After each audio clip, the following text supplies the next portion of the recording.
Hello, everyone, and welcome to another episode of the Top 100 Games of All Time with Dean and Graham. So, I'm Graham. And I'm Dean.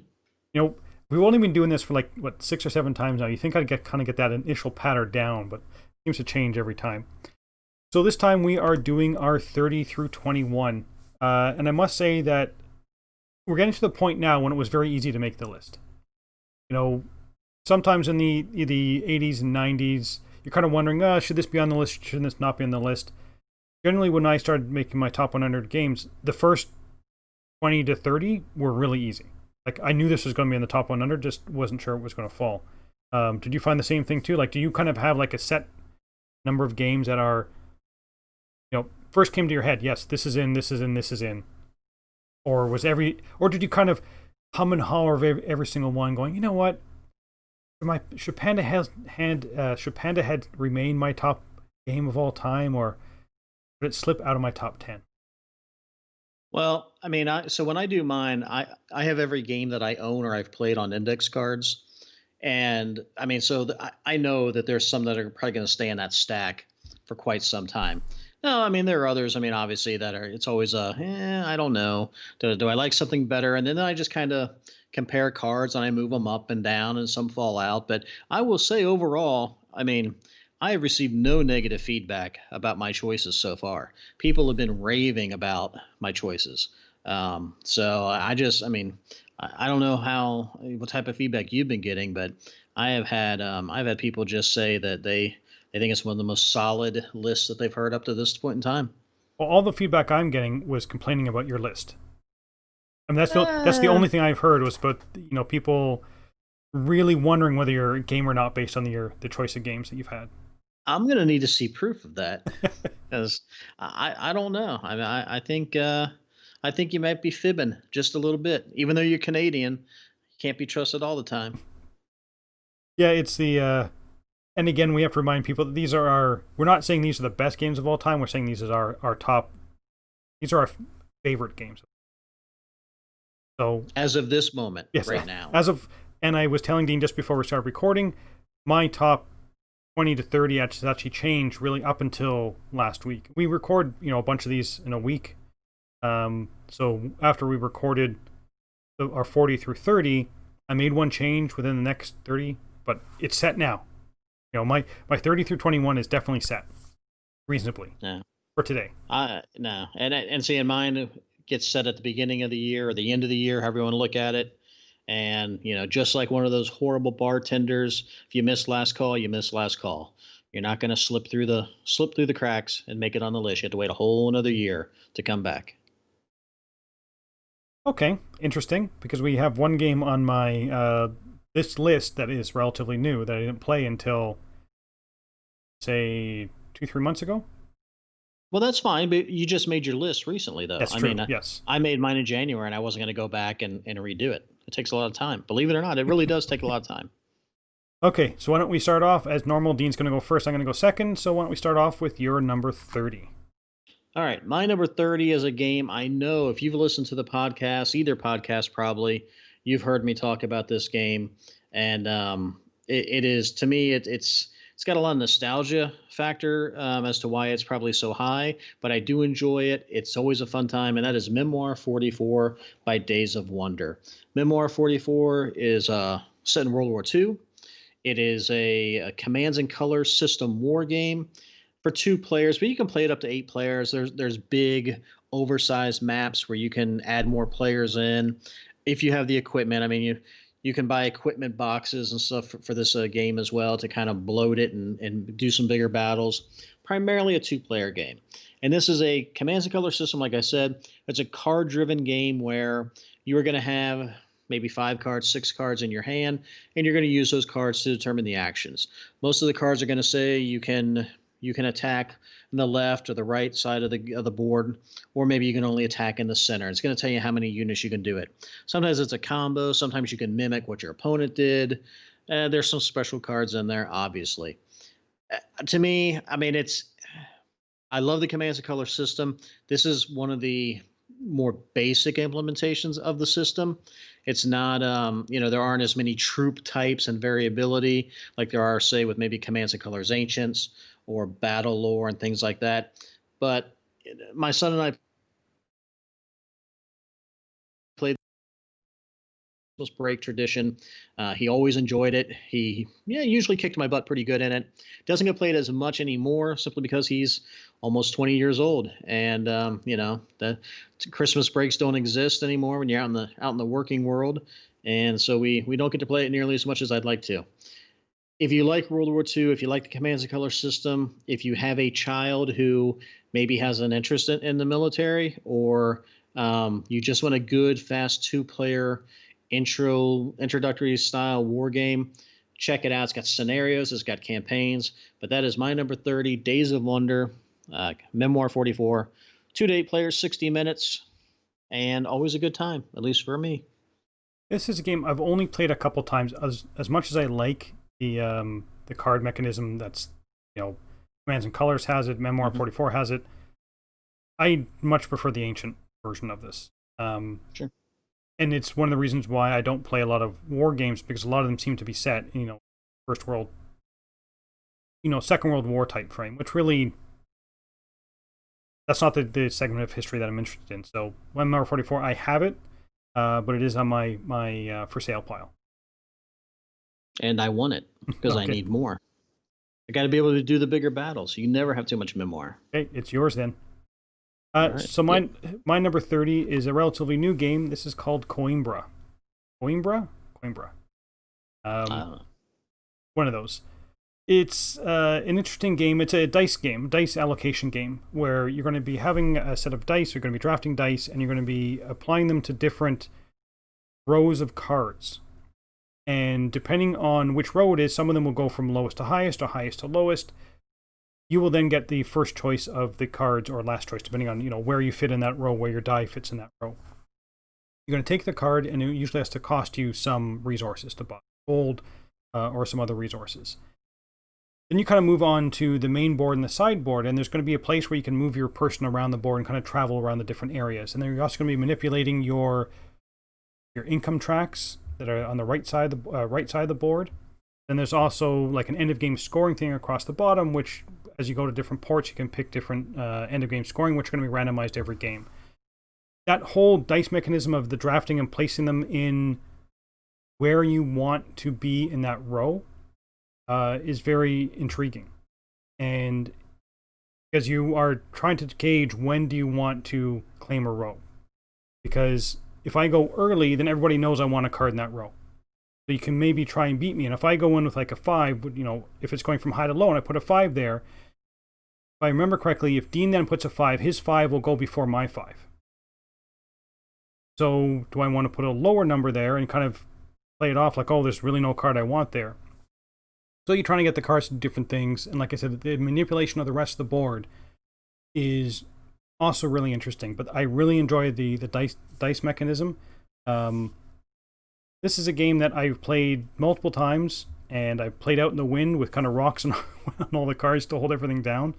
And it's not overly complicated, but it does require you to do some kind of forward planning, which I really like. So it's kind of like a really good, solid mid-weight Euro game, with interesting dice mechanism, interesting manipulation of the board, traveling, resources, just fun all around. And when I first played it, I kind of thought, oh, this is kind of fun. And each time I play it, I think how much I really enjoy Coimbra. So that's why it's relatively this high on my list for a relatively new game. So it's my number 30, Coimbra. Yeah, I haven't played it. I only like to play games that I can pronounce the title perfectly, like Teotihuacan. Now, I have it. I just haven't been able to get it to the table. Right. All right, my number 29 is, I believe, the only Splotter game I'm going to have on my list, and that is Antiquity. Antiquity, it's probably I think it's the only Splotter game I've ever played. So probably a good reason to be on my list. Antiquity, to me, I initially, first time I sat down to play this game, I'd heard so many things about Splotter games, so I wasn't sure how I would like it, wasn't sure if I was going to be in over my head. I really enjoy this game. I mean, it's a hard game. It can be a long game, but it's one where every time I've played it, I always want to play it again.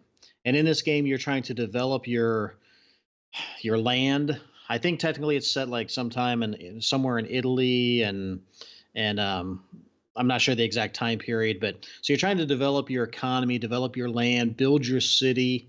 But it's interesting because you do a couple things that are interesting in this game. One, you kind of set your own victory points or your own in-game victory condition, and you kind of do that based off of um, the patron saint that you're gonna pick as well. So I think that's pretty unique. There aren't a lot of games that allow you to pick your own victory condition. And then when you're developing your economy and you're buying your buildings, your buildings you're basically covering up a grid, which is your blank city. And the buildings are of different shapes. They're kind of that what's that I call them Tetris pieces, but is it polyomino uh, I think shapes?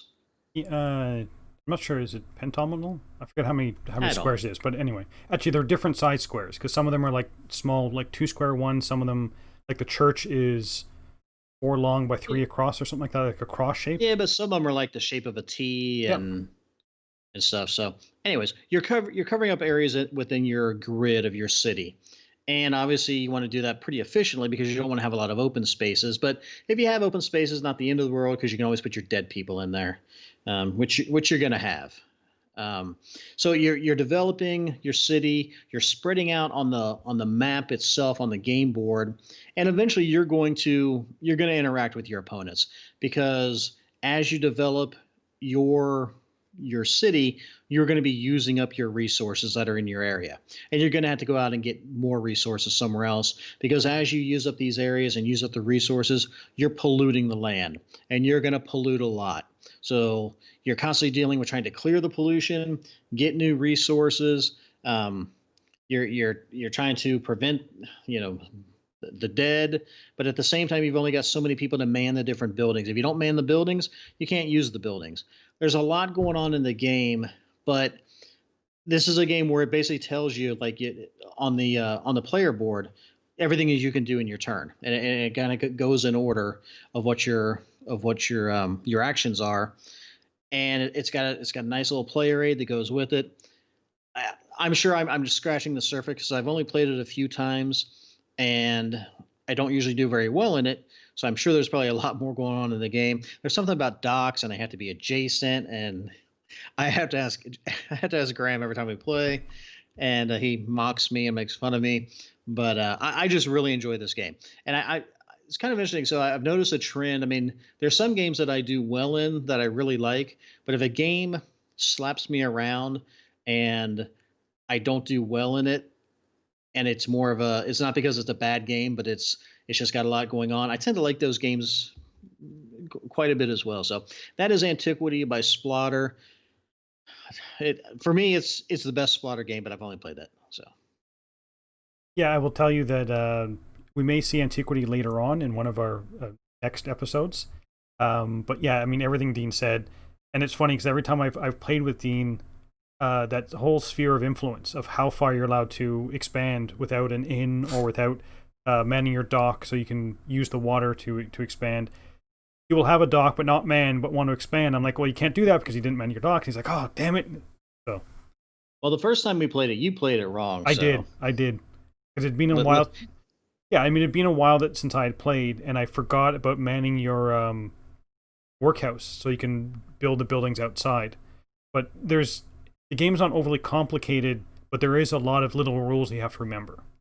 But yeah, it is a fantastic Splotter game. Like I said, we may see it later on.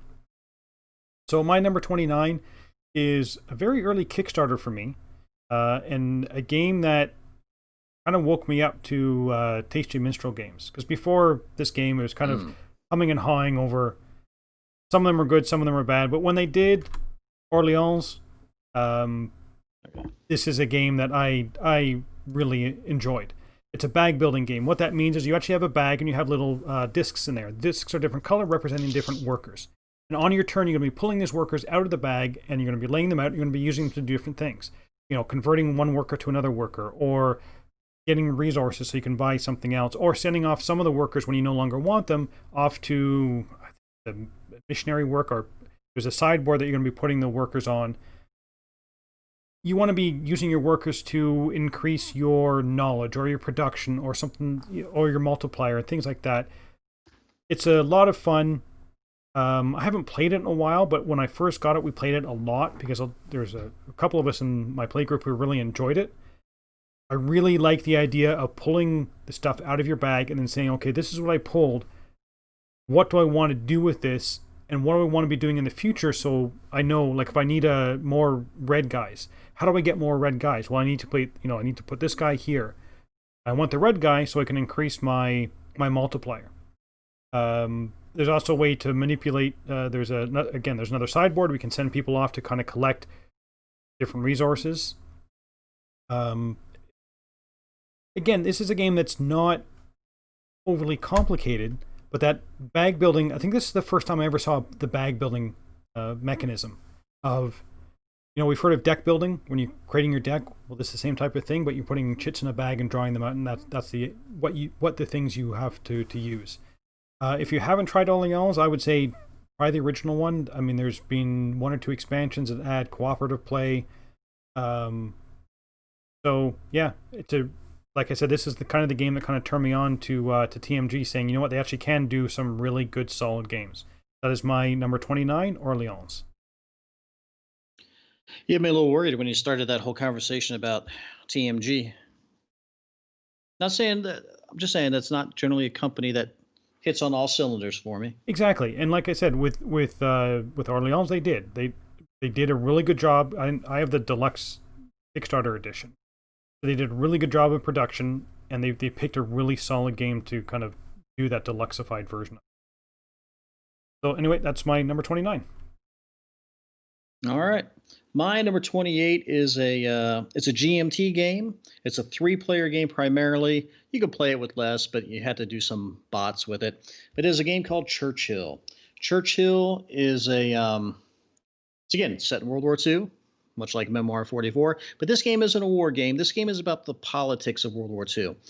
It's a 3-player game at its best, and that's the only way I would recommend playing it. But each of the 3 players is going to assume the role of one of the world leaders: Roosevelt, Churchill, Stalin. And over the course of the game, you're going to use all these different cards. It's a card-driven game, and you're going to use them to try to influence the conferences. Historically, I think it starts with the Yalta Conference and moves forward. But you're trying to sway the conferences to benefit your nation. And you're not going to win all of them. I mean, there are some issues you're not going to want to see succeed. So you're going to try to get them to fail at your opponent's expense. And then there are other issues that you want to try to get to succeed for you. But you're playing these cards, and the cards represent different leaders under your control. And you're jockeying for position. There are issues you want to bring up in these conferences, and then after you kind of decide that, you're going to move. It's kind of a circular board and center, and you're going to move these pawns up and down on because of the different issues. When the conference is over, you're going to look to see what the results were, and that's going to give you so many basically points or action points to use to then go out onto the main board and do clandestine activities, try to sway the political influence in other countries, do a little bit of military action. The military portion of the game is really abstracted out.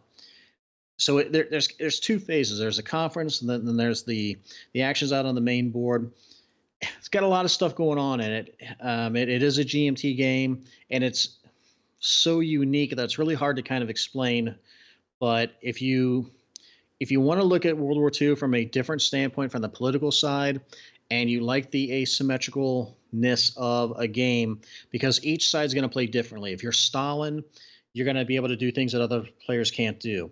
If you're Roosevelt, same thing. Churchill. And then the cool thing is that if you actually get to once per round, you could use your own leader's special ability. And say, for example, for Roosevelt, if you use his special ability, I think you roll the dice, and it's you have a chance that Roosevelt may die, and then Truman will come into the game. If you play Churchill and you use his ability, there's a chance he's gonna have a heart attack and become incapacitated for a portion of time. And then Stalin, if you use him, his paranoia sets in, and there's a chance he may purge his ranks of some of his other leaders, so you'll lose cards that would have been at your disposal.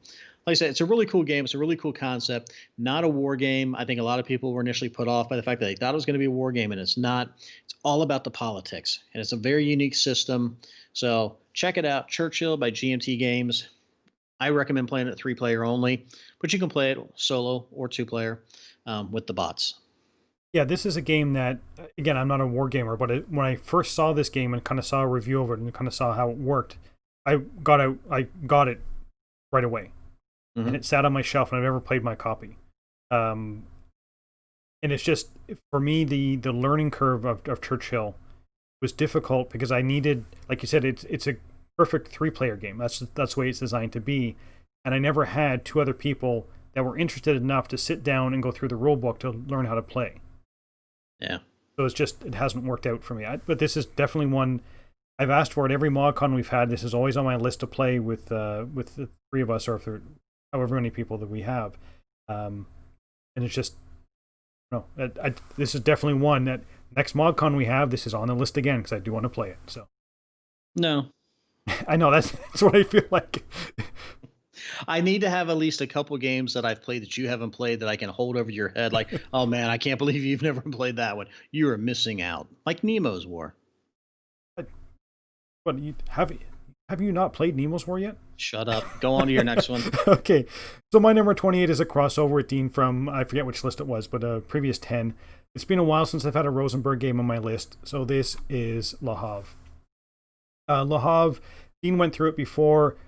It is a game where you're going to be moving your boat down this little track, and each spot you go to will be able to get some resources. You're going to be getting fish, or you're going to be getting cows, or whatever else.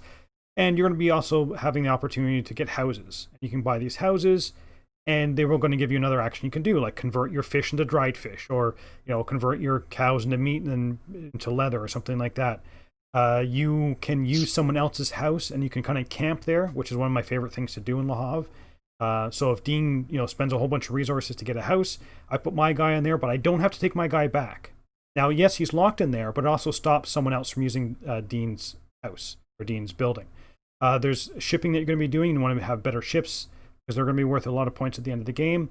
You got to feed do you have to feed your people in Le Havre? I can't remember. Yeah. Yes, you do, but you have so many resources that it's never a big issue.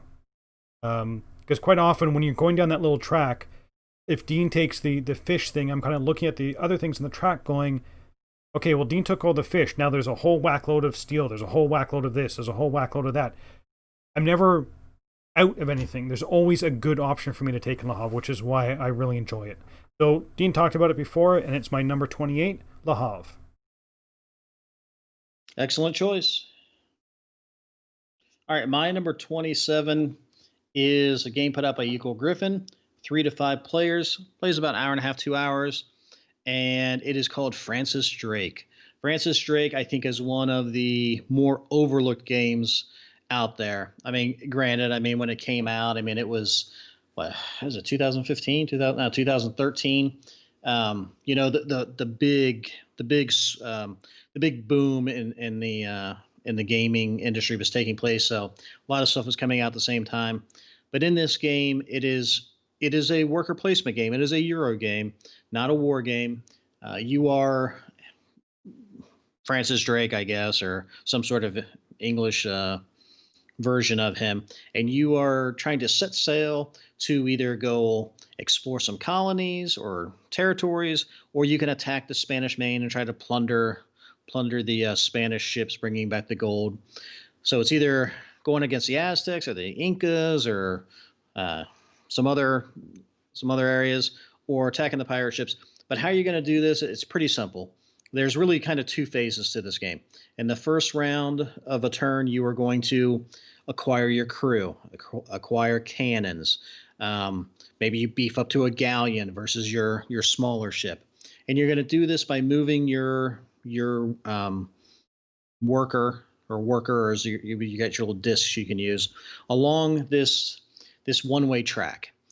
Kind of like Heaven and Ale, you can only go, you can go as far as you want, you just can't go back. Francis Drake was kind of one of the first ones that did that, at least to my knowledge.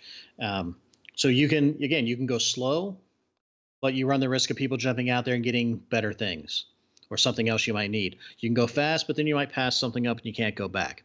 So some of the things you can do, you can get, like I said, you can get crew, you can get cannon, you can upgrade your ship, you can take the governor's spot. If you take the governor's spot, that allows you to then secretly put out um, additional troops into the forts that are out on the in the colonies or out on the board. And why might you want to do that? Well, because maybe you're not planning on going there and attacking. Maybe you're going to focus on something else. You can do it as a bluff. Maybe you are going to go there, put a chit out there. People think, oh man, he's beefing that up. He won't go there. And maybe it's a zero, you know. And then you can do the same thing with the admiral. If you take the admiral space, you can do the same thing for these Spanish ships. So again, maybe you're not going to go against the Spanish. Maybe it's a bluff. So it's your way of interacting, kind of screwing up your opponents and making them pay just a little bit more than what they should have to get those territories.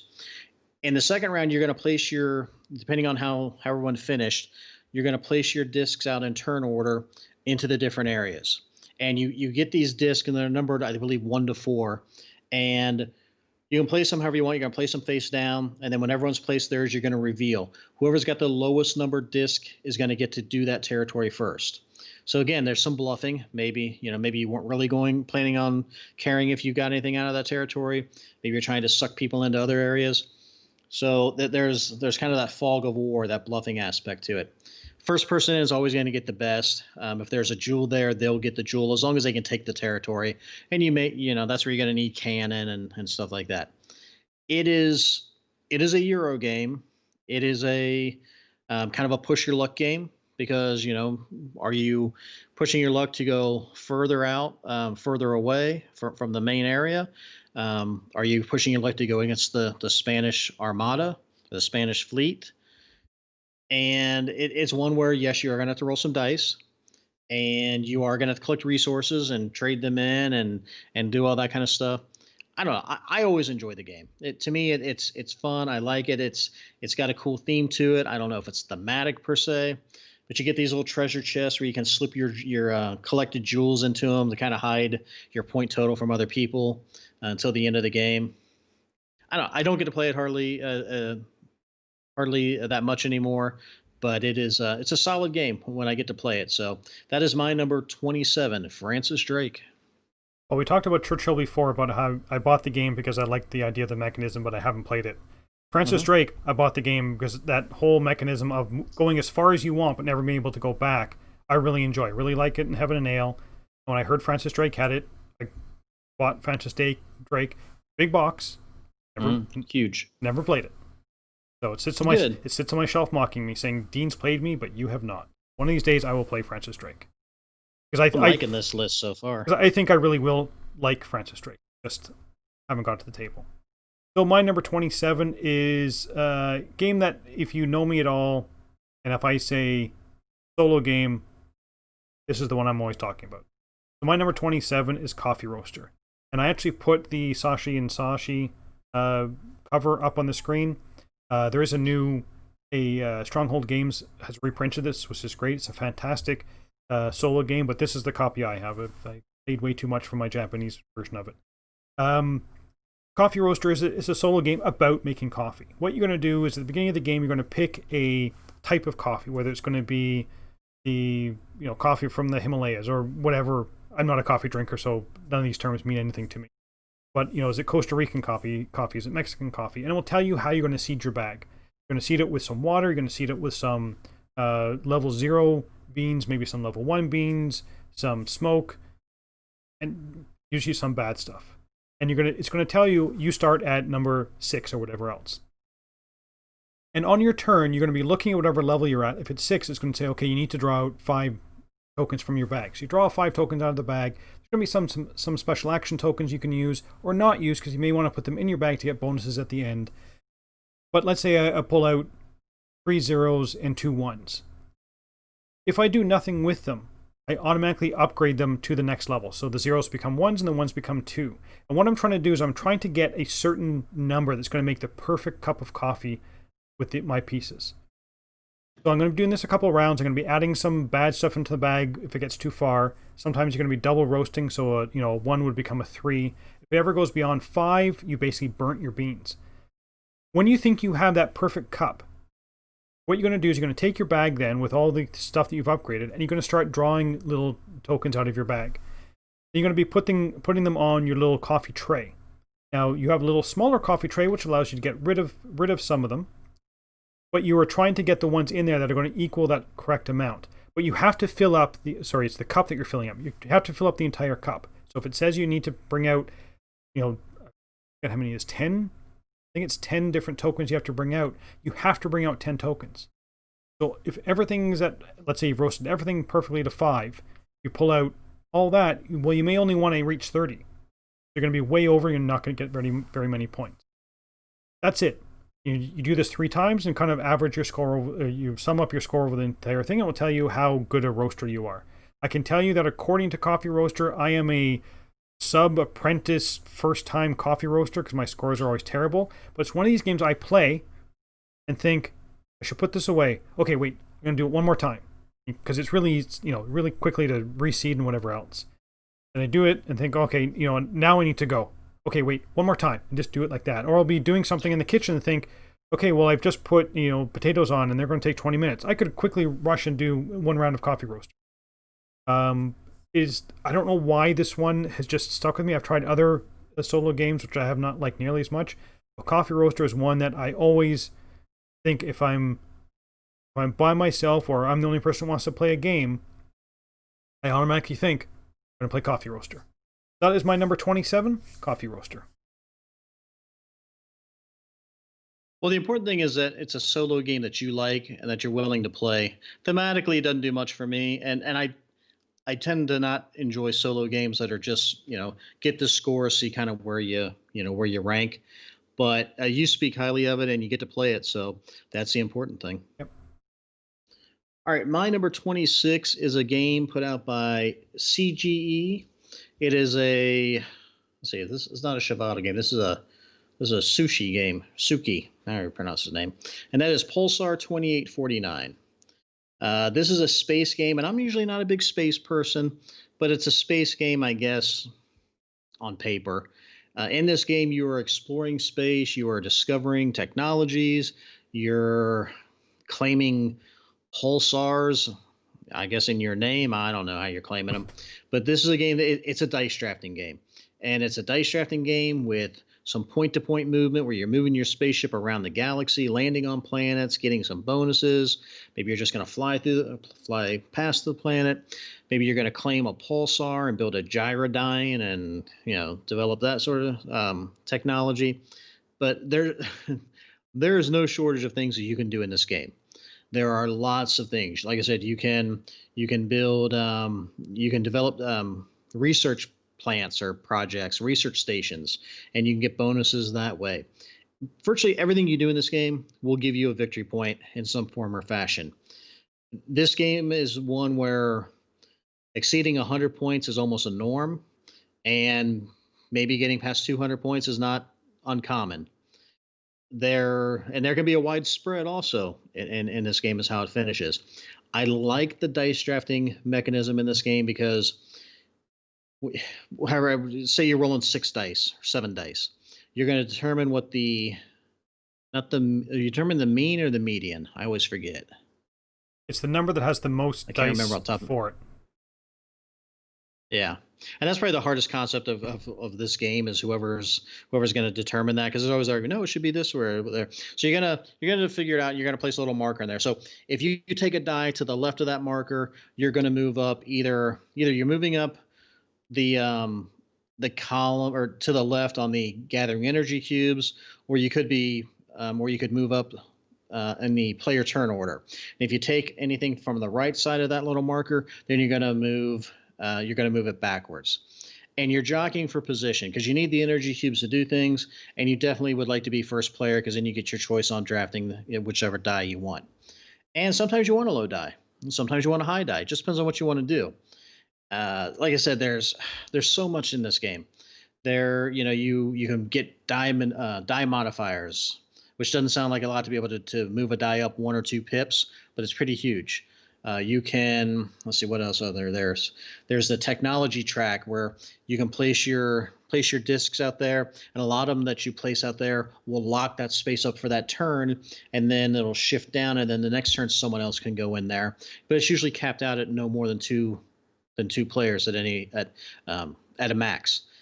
And of course, they kind of go. They have a tier that you have to work your way up based on which round of the game it is. I think it's played over 8 rounds total for this game. And it doesn't sound like a lot because you're really only ever using 2 dice on any given turn. You may be able to get a bonus die, and so the game does tend to go fast. Like I said, it's about an hour a game, maybe an hour and a half, depending on the number of players. And as long as you stay active in the game and you kind of plot out what you want to do, there isn't a whole lot. There shouldn't be a whole lot of AP, and there's really no bad turn. I mean, no matter what dice you get, there's always something you can do. I really enjoy this game. I think to me it's one where you don't have to overthink.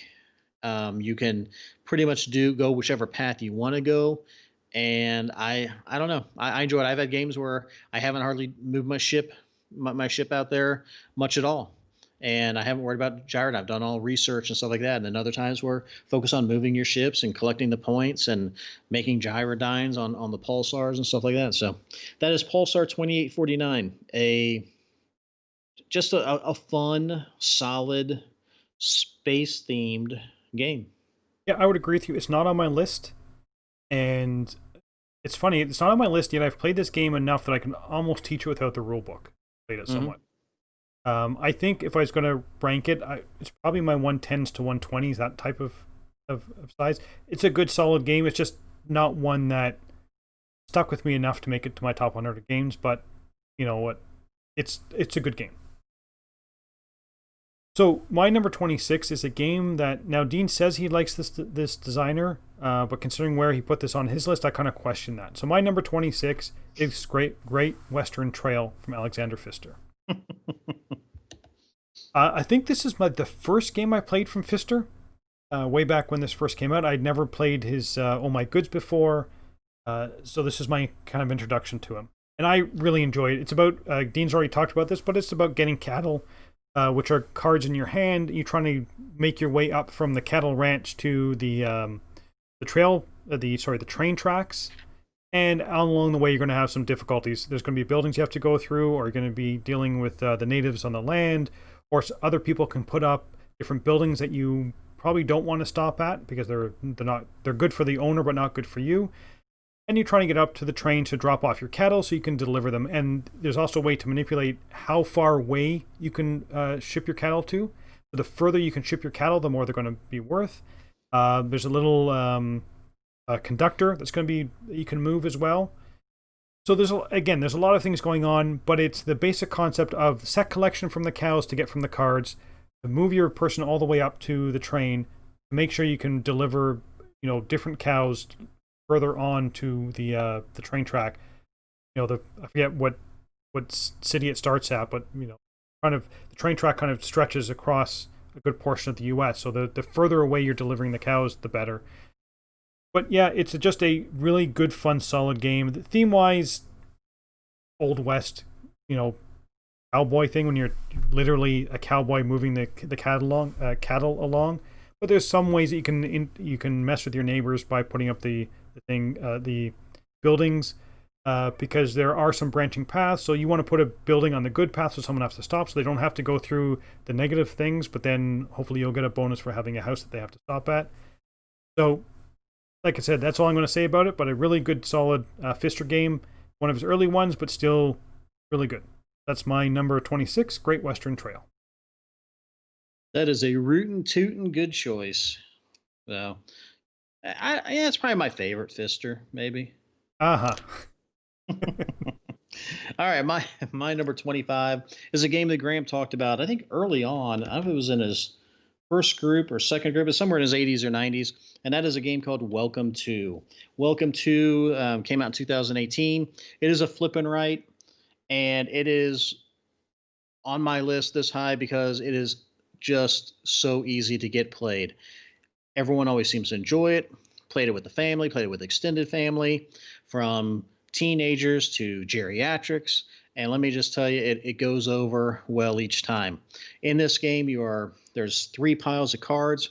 You're flipping one in each pile every turn. It's going to give you a number, and it's going to give you an action choice. And you're looking at your little paper town that you're developing, and you're going to decide where you want to place it. And much like every other roll and write, flip and write, you're going to place your numbers in ascending order in the little boxes.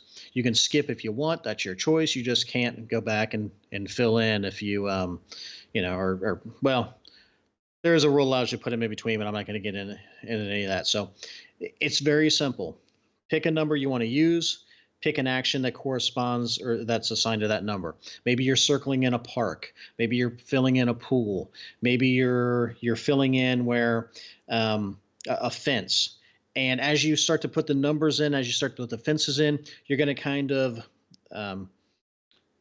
segregate your street into smaller areas. Maybe it's a 2-house area or a 3-house area, or maybe it's a 6-house area. Why are you going to do that? For a couple of reasons. One, there are architect plans out there that you want to try to meet, and some of them want you to have 2-3-house little subunits, or maybe they want a 6-house unit, and you're trying to meet those needs so you can win the victory points of the cards. And then one of the actions allows you to, if you're getting a lot of 3-house little segments with fences separating them, you can up the value of them by circling them down at the bottom.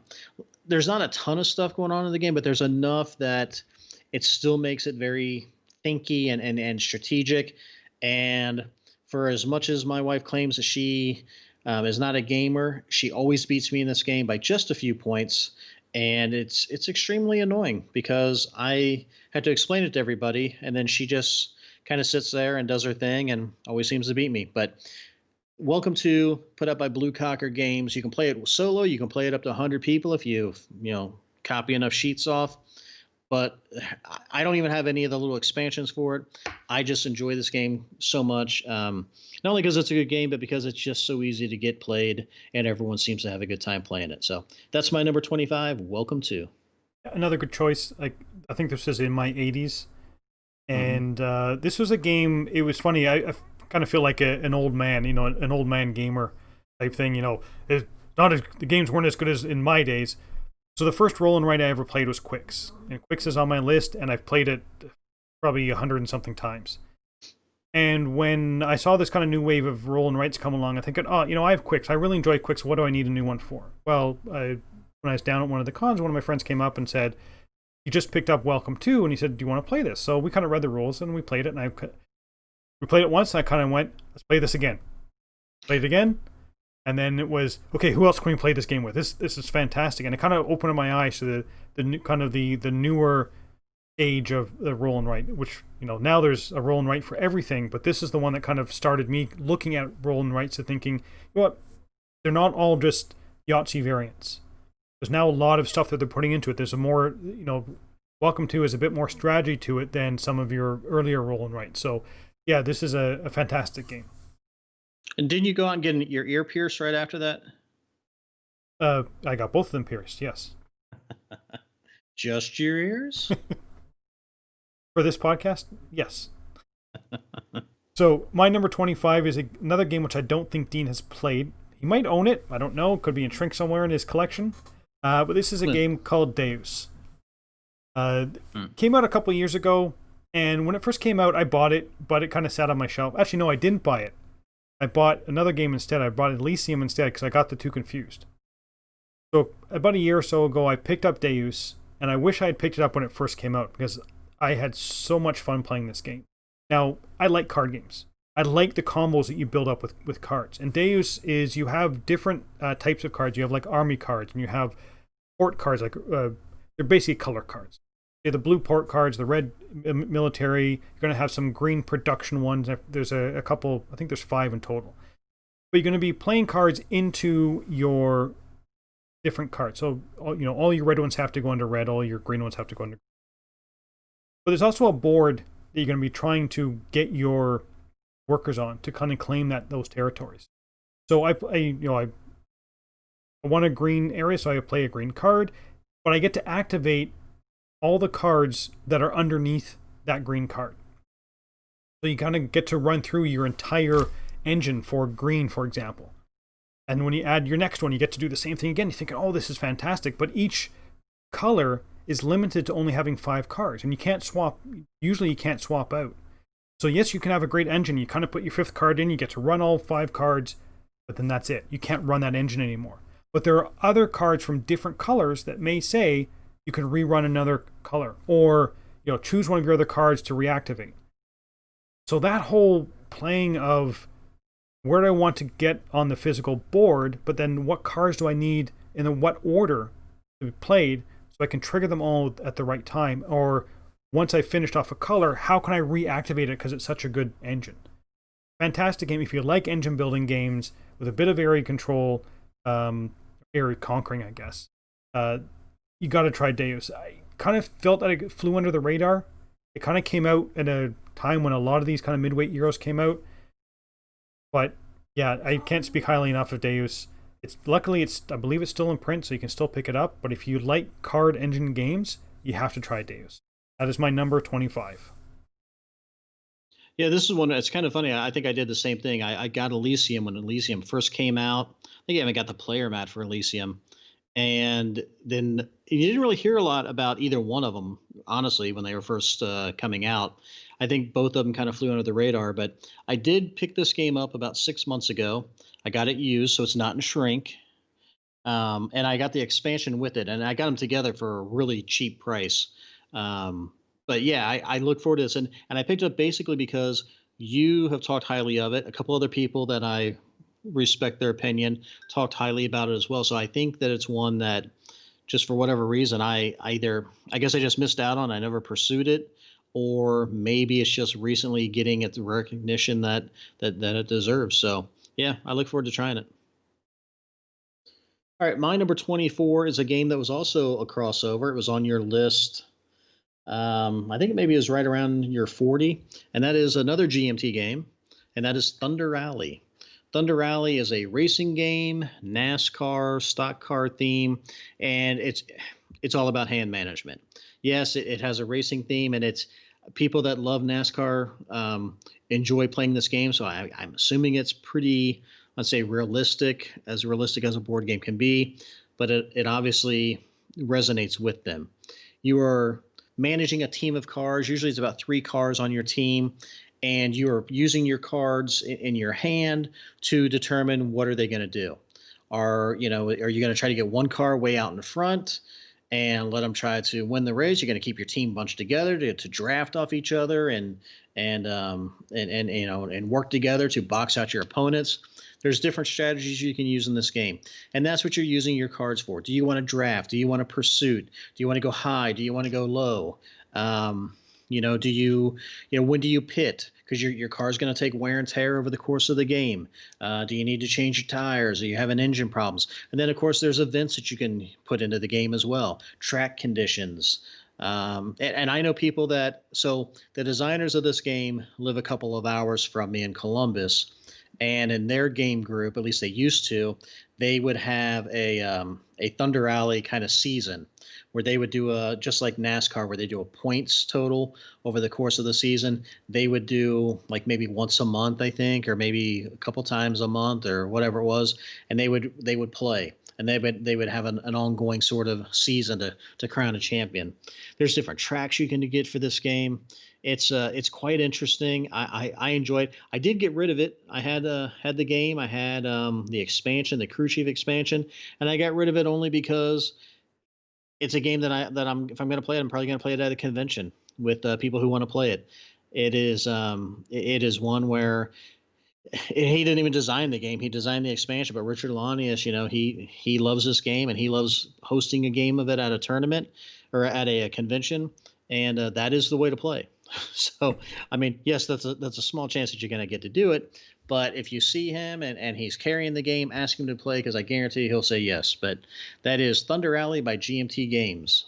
Yeah, it's very snooty. You can only play this game if Richard Lanius is just running it for you. Wow. But I must say that you're correct.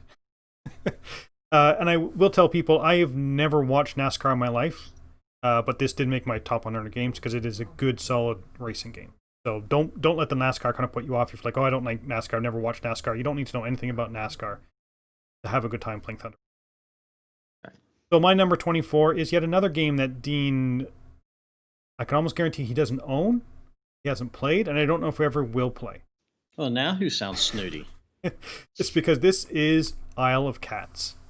This is I think this is the newest game on my list, and one of these games when I played it and couldn't wait to play it again, so we played it again, and then it was like, okay, when's the next time we can play this? It is a drafting game. You're going to be drafting cards that have different cats on them, and some of them are going to be end of game scoring, some of them allow you to rescue cats. So you draft all the cards, and then you're going to be drafting cats, and the cats are, again, we go back to Dean talked about a game early on this list about the different colored, different size or shaped pentominoes, polyominoes. I forget, not sure what these are, but I mean, like a T shape or like a C shape or something like that, and you're trying to put them on your boat. The idea is there's an evil thing coming towards this island, and you're trying to get all the cats off this island onto your boats. No, I'm not. So that's right. That's why I said Dean's probably never going to play this game. But you kind of put them on in your boats, and quite often you will have scoring things like for every mouse that you have on your ship that's not covered, you're going to be getting so many points. So you're trying to put the cats on your ship. You're trying to get like cats together, like they're like the same color together. There are rooms on your boat, so you're trying to make sure that this room is completely full. You're going to get bonus points. And those end of game scoring cards, which you're drafting, will give you different things you're trying to do with these cats. Like have the largest group of red cats connected, or have cats along the outside of your ship. It kind of combines the fun of trying to fit the Tetris pieces together with card drafting, and with the few special abilities, special scoring things that you have at the end, kind of add an extra flavor to it. It's a lot of fun. I'll say, even if you don't like cats, this is probably a good game to try. But if you are a cat person, if you do, I can see Dean giving me the stink eye here. But it's a good solid game. It kind of burst on the scene earlier this year, and I could see why. At first, I kind of thought, oh, I'm not going to play this game, but saw the gameplay of it, saw a couple reviews of it. I picked it up, really enjoyed it. Lella really enjoyed it. Again, it's not too heavy, but it's a really good. I'm saying this a lot in this section. It's a really good, solid middleweight Euro game. Theme is slightly different. There's not many games that have cats as a theme, and this is a good one. I'm glad that this, they did this, and we didn't get something based on the new movie Cats. So this is my number 24, The Isle of Cats. You're right. I do not own it, and I haven't played it. I've heard nothing but good things about this game, though, and you said it was excellent, and I've heard other people rave about it. I've never really given it much attention because I mean, thematically, I wouldn't say it turns me off, but it doesn't bring me to the table. Although I was intrigued when you said you could have cats on the outside of your boat. I meant like are you dragging them through the water? Along the perimeter. Yeah, no, that lost me. But I would definitely play it. But now is the big bad thing coming to the? Is it a dog? Are they stereotyping? No, it's some big magical storm or something like that's coming towards the island. All right, as long as they're not degrading dogs. So I'd give it a try, but I'm not going to run out and buy it. Hey, I made peace, and I said how much I enjoy Raccoon Tycoon, so baby steps. All right, my number 23 is I already had Memoir 44 on my list, a Commands and Color System, and this is another Commands and Color System game. This is Commands and Colors Ancients by GMT. I got a lot of GMT games on this bunch here. Just shows you how great a publisher they are. So Commands and Colors Ancients by GMT. 2 to 4 players. I know for sure 2. I think 4 because they have the Epic expansion that you can buy, so you can add players to it. It's going to play about an hour. I said Memoir 44 is a little more basic version of Commands and Colors. This one is still not complex, but it does give you a little bit of difference. You're still doing the same thing with the cards. It's a card-driven game. It is one where it is hand management. So you're going to decide, I'm going to play this card, allows me to attack on the left-hand side of the battlefield or right-hand side or whatever. It could be a combination of all of them. There's still going to be dice rolling in this game, so Graham's probably going to lose. And it is one where it takes it up a notch with the different troop abilities or troop types. You could have light infantry or light cavalry, heavy cavalry, elephants, chariots. So it does thematically put units in there that were present. There are scenarios involved, and it also talks of, it makes you think about the importance of your command and your command support of having those commanders near for when someone breaks through those lines. This was already on your list, I think, earlier on, wasn't it, Graham? No. No, it wasn't. Okay, I'm thinking of some. Maybe I'm thinking of a different discussion we had. But anyways, simple enough and thematically, if you like ancients, if you like, because you can do Rome, you can do Sparta, you can do the Greeks, you can do Carthage. There's the barbarians that you can put in there as well. So a great system. If you get all the expansions, yeah, I mean, I think there's like 6 or 7. It could add up maybe. But if you like a nice wooden block um, war game, especially with it being ancients, it just kind of has a nice feel to it. It makes you feel like it's kind of a nice open ancient battle. Check out Commands and Colors Ancients by GMT. My number 23. Yes, I would also second that and say you should check out Commands and Colors Ancients. Um, this one for me gives me that cinematic feel of if you ever see an ancient battle when you just kind of get that whole group of people, or even something like Lord of the Rings when you kind of get the two huge armies smashing into each other, because you are quite often Commands and Colors Ancients, you are kind of sweeping down in these lines and trying to break through someone else's line and trying to split them off. So yeah, I may talk about this one a bit later too. So my number 23 is another game that I think Dean owns this one, but he hasn't played it yet. I think he's saving it to play with his wife Amy. But this is Detective: A Modern Crime board game. This is my favorite of the puzzle solving games. And the reason why this one's so high on my list is because I really, really enjoy the technology connection to the board game. You do need a computer or some sort of electronic device, a tablet or whatever else, that you can go online, and as you're finding stuff through the game, you may be finding DNA. So you go and enter the DNA in your database. And it will show you if that if that DNA has showed up somewhere else. Or you can find a shell casing, and you can log the shell casing online. So maybe in another, you find someone's gun, and the person says, "Oh, I never shot this," but you can take a shell casing from there, compare it to the one you've already found in the database, and it will say it's a match. And you are trying to solve crimes. As the game goes on, you realize that there looks to be a larger story to the book. So you start off with case 1, and then there's case 2. And you realize there are some connections between the cases. And it's kind of leading up into solving the final case in there, that you have to have played the previous 4 cases. I think there's 5 cases in total. When you go to solve the 5th case, you need to have solved all the previous cases or gone through them, so you've gotten the clues to help you figure out the case 5. So this isn't one you can just kind of say, "Oh, well, let's do this case." You have to start at case 1 and go all the way to case 5. You have to have a computer, and or electronic device, and I don't want to spoil it, but you're going to be using your tablet for more than you expect to use it for, which is what I absolutely loved that. When we had to do that, you have to think out slightly outside the box. And I went, wow, that's cool. It's probably this high because of that cool factor. I have the expansion for this, which I haven't played yet, but I'm looking forward to playing it. Will it be as high next year? I don't know, but it was just that the experience I had from that base game was just so good. That's why this one's so high. And unfortunately for me, this is kind of you could probably go back and redo it, but it almost feels like a one and done. It's like an experience that you had with this game, and I thoroughly enjoyed it. So that is why it is number 23 on my list. Yeah, you're right. I have it. I've been holding off to try to get to play with my wife, only because it's one where I think you said you can't let it go for months at a time. Or you're going to struggle with it. So it's just being able to find the amount of time to do it. So I think it's a good choice. I hope it's a good choice, or I'm going to be very disappointed.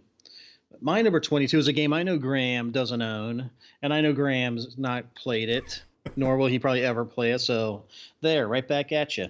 My game is Star Wars Armada by Fantasy Flight Games, and I know you want to. As much as you say you're not a Star Wars fan, you probably got the bed comforter and pillowcases and everything. I do have X-wing. Yeah, it's not the same. Yeah, I do have it's the same thing. It's all the slightly larger ships, but still the same boring old Star Wars stuff. Hmm.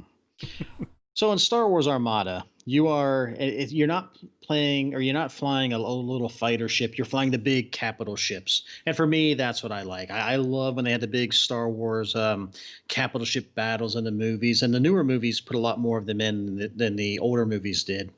But in this one, you can fly, a star destroyer, man, captain the star destroyer, or maybe it's one of the, the little Corvette from the opening scene of the original Star Wars movie, that Corvette ship, or maybe it's a big Mon Calamari ship. Whatever the case, whatever it is you want to play, they probably have it in this game, and you're gonna fly these ships around on the table, and you're going to attack each other, and it's kind of based off a point system to make it even.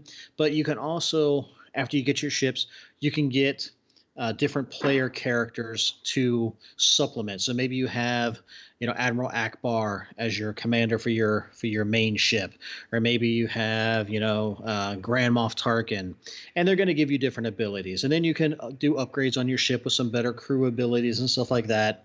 But it's all going to come down to dice rolling. It's all going to come down to attacking the other ship. Do you move your shields to the other side of your ship to reinforce it? If you're able to if you got a little faster ship, maybe you can, maneuver around so where you're constantly hitting them from different sides. But one of the unique things about this game is how you do the action queue. So if you're a bigger ship and you've got less maneuverability, um, you're going to pre-plot your turns out like 3 or 4 in advance. And if you're a smaller ship, you maybe only have to go 2 turns in advance. And it's kind of cool. So you can always change if you don't like what you did, but it's gonna cost you to do that. You're gonna have to burn some tokens. So it's not a super light game because it is ranked or it is rated over a 3 for weight, but it still plays pretty fast. 90 minutes, 2 hours, if you keep the point level nice and tight. But that is my number 22, Star Wars Armada, a better version of Star Wars X-Wing. I didn't say I like Star Wars X-Wing. I didn't. I know you don't. You're a hater because you like Star Trek. No, it's Star Wars is Or, fine. or Actually, you're one of those Dune or like what was the other one? Was it not Firefly? Was it the? I guess Serenity was Firefly eventually, wasn't it? yeah. Yeah. But I didn't the action queue thing. I didn't because I'd never played the game. But that sounds really interesting. That if you have a large ship, you have to plan, 3 to 4 moves ahead, and the smaller ships can, kind of course correct a lot quicker. That actually sounds kind of cool. I like that idea. Yeah, the movement is kind of intriguing because those big ships do not turn on a dime and they don't slow down very fast. So Dean's talking about a sweeping space epic with things flying all over the place. So, my 22 is also one about large ships flying all over the place, and that is Airlines Europe. This is Alan R. Moon, same guy who did Ticket to Ride, and it is I don't exactly say next level Ticket to Ride, but it's not much more. It's not much heavier than Ticket to Ride. So Airlines Europe. The big thing people have to realize when you're playing this game is you don't own a particular airline. I'm not playing the red planes. I'm not playing the white planes. They're going to be the routes that are on the board, and you're going to be buying stocks in those companies. And of course, you want the stocks that the color planes that you have stocks in. You want them to score a lot of points. So you may want to expand them, but other people can buy stocks in it. There's also ways to. There's also other cards that you can kind of trade in to get bonuses. But the whole idea of trying to expand the routes for the airlines that you have shares in is really intriguing. And not every airline has the same number of shares. So there could be some which are very common. So we may be fighting for it. So when they kind of come up, you want to be the person that buys the majority of them. But if it's the really rare, I think it's white that is fairly rare. If the white one comes up, then you really want to pay for that because you really want to have those white shares because the white routes are worth a lot of points. So it is like I said, it's I would refer to as next step. If you've played Ticket to Ride and you're looking for something a little more complicated, Airlines Europe is definitely one to check out. And it's one that's been in my collection for a long time. And it's, when I'm introducing new people to gaming, quite often start with Ticket to Ride or something else that's that easy. And when they kind of said, I've really enjoyed this, let's play the next level. It's like, okay, all right, Airlines Europe, a little more complex, little different ways of thinking, but still, an easy digestible game. So that is my number 22, Airlines Europe. Oh, you're still on mute. There you go. I was saying that's a good choice because that was on my list, I think, back in 2016, and then dropped off. I just haven't played it in forever, but I have enjoyed the game quite a bit. That's one I definitely need to get back to the table. So, all right, you can't hear me, right? Yes, I can. Okay, sure I'm not talking into the void here. So my final one for this segment, my number 21, is a game that I think you.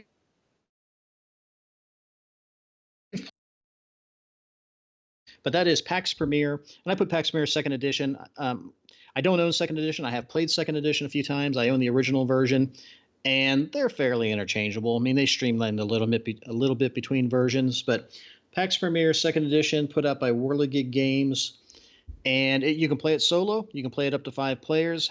Going to play about an hour to 2 hours, depending on player count. And it is one where I'm trying to think. I mean, it's weighted a 3.7. I don't know if it's because of the complexity of the mechanisms as much as it's just the strategy, depth of strategy in the game. In this game, you are assuming the role of an Afghan tribal leader back in the 1800s, in a time period that they called the Great Game, where Russia and Great Britain were basically using Afghanistan as their kind of playground to manipulate power and try to seize control. And it would swing back and forth between the two of them. Never really got into direct conflict with each other, but they used the politics and the tribal clans to do their dirty work for them.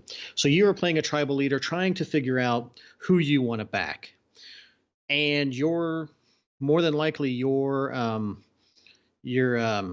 let's say obedience. That's not the right word. Your what word am I looking for? Your allegiance is going to shift over the game. One phase you may be supporting the Russians, and then maybe you're supporting the British, or maybe you're just supporting an independent Afghanistan. And how you determine how you want to support this is all based off the card play. It is a tableau building game where you are going to purchase cards that come out on the market space, and then you can either use them for like the action of adding troops out onto the map, or upping your influence, or your ability to kind of spy, your ability to get money, because you're going to need money in this game. You can't leave yourself short on money, because you're going to need it to buy cards out of the market. But it's all comes down to how you play your tableau, or how you lay out your tableau. You can lay out left to right; it's your choice, and it will make a difference in the game as to how you lay your cards out. But at any time, you can say you're loyal to the British, and you see that maybe another player is also loyal to the British, and they're doing better than you. It may be time to make a change, because when these dominance cards come out and they get played, the game is going to stop, and they're going to check to see which faction, if any, is dominant.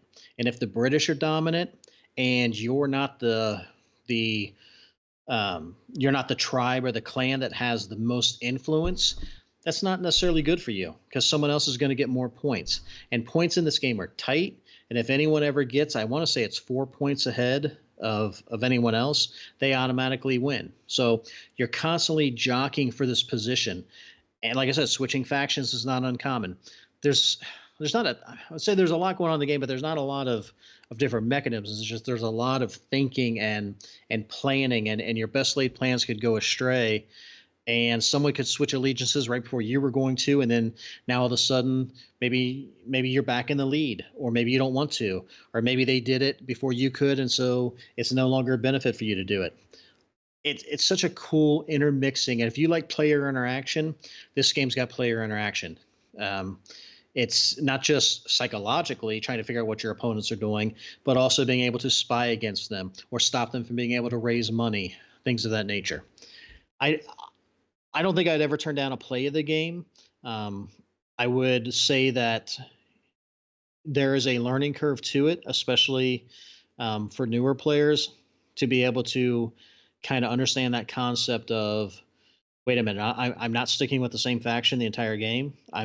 It, because that's kind of it's kind of a new concept for some people, and that whole thing of, okay, well, I need to worry about what my opponents are doing, even within the same faction. Yes, we're both British, but we're not on team here. I don't want them to do nearly as well as me. So maybe I don't want to help the British out as much because it's not going to benefit me right this second. Maybe it will next turn, and I can push it over the edge. So, anyways, that's PAX Premier Second Edition. My number 21.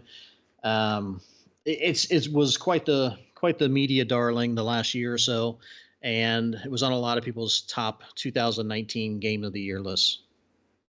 I own this I own the second edition. I've played it once.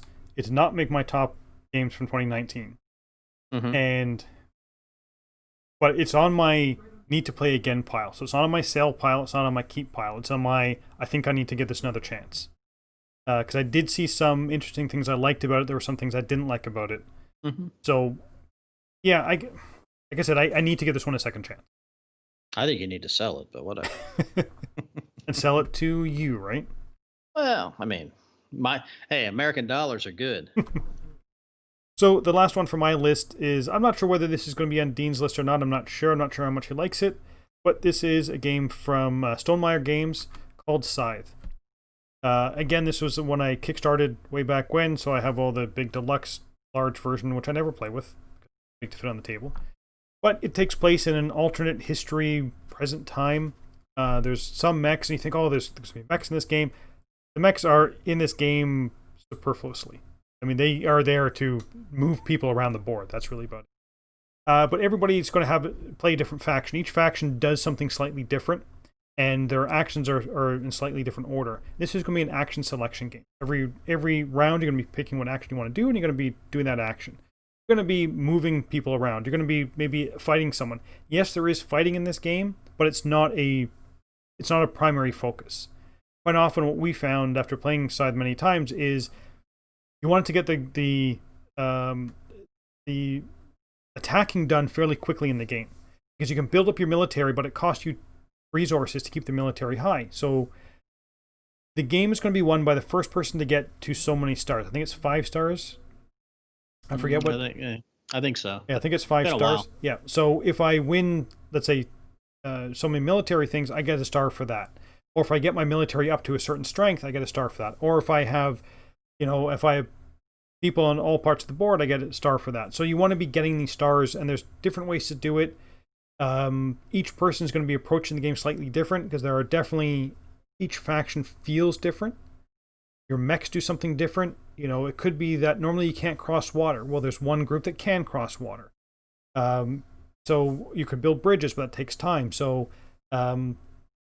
learning to use the special abilities of each faction is, for me, what intrigued me so much about this game. It's not like I play this one faction, I'm done because I kind of learned how this. It's like, okay, then move on to the next faction. Get really good at that one. So you're going to be playing this game over and over and over again to find out how all the different factions work, how to get good at them, and then you decide which ones you like, and then you go get the expansions. So yeah, Scythe is one that I got it. I may have overplayed it when I first got it, because we played it a lot within the first little time that I had it. I actually went and bought the Rise of Fenris, because that adds like a more campaign thing to Scythe, which I'm intrigued to try. But yeah, this is one that I've liked since I first got it. And it's one of those games that has just kind of stuck with me. That, you always think that it's going to be kind of a flash in the pan. All these new games like PAX Premier come out and everybody talks about them, but in a year everybody's going to be forgetting about it.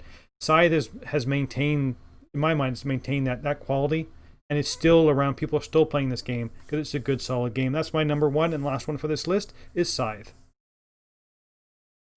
Yeah, I own it. I have I backed on a Kickstarter.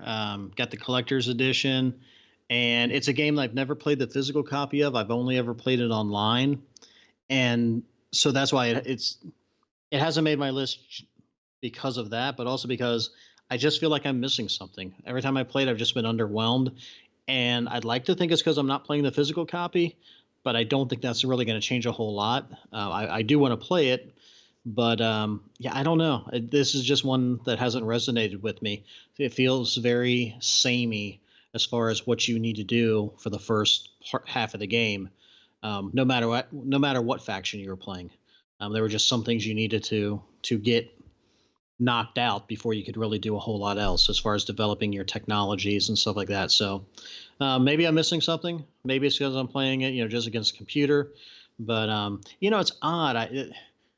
I guess this must be the only Stonemaier game where they have unnecessary components. That's a first. I'm not exactly sure why the mechs look different. I mean, they all work the same way. I mean, they should just be like little eggs or something. Yeah. Of that Yeah. I represented. mean, yeah, because the colors, matter for sure. I will say that your point about it getting samey is true, and that's one of the reasons why I haven't played it in a while. Because it did come to the point when maybe it was the group that I was playing with, we all kind of knew what we needed to do, and we kind of worked out how we wanted to approach the game. And I think, you play against the computer, so you kind of get in a rut of what seems to work against the computer. I think if you play this against, myself, that we're going to have different approaches to the game, which will cause us to play it differently than kind of the same group that you're playing with all the time. So maybe that might change your mind. I don't know. But I would say let's give it a try next time we're together. This game definitely works better, I think, at the 4-player count. So if you're only playing at 2 players, I think you are missing something. I think at the 5-player count, it works better because there's a lot of interaction. Everybody starts out kind of one corner of the board, and then there's more of fighting over, I really want to get this, the location in the middle, which is going to give me a star. I need to get there really quickly, but I got to get across water, that type of thing. All right. Yeah, I think you should give this game another try. I will. You sold me. I will do it. But we'll have to play your copy because it's already open. Yes, it is. So this kind of wraps up our 30 through 21. Like I said, we're getting to the point when it was easy for me to make this list. I knew that all these games were going to be on my list, just a matter of where they fell. But I think the top 20, for me anyway, are going to be the games that have been in my collection for a while, that are kind of tried and true. This section had Isle of Cats. Isle of Cats may be a flash in the pan. Detective may be a flash in the pan. As the years go on, I may have forgotten about them. But my 20 is kind of a good, solid games that I've enjoyed since I've had played. So I think with that, we shall wrap it up. So until next time, thanks for watching. See ya. Thank you.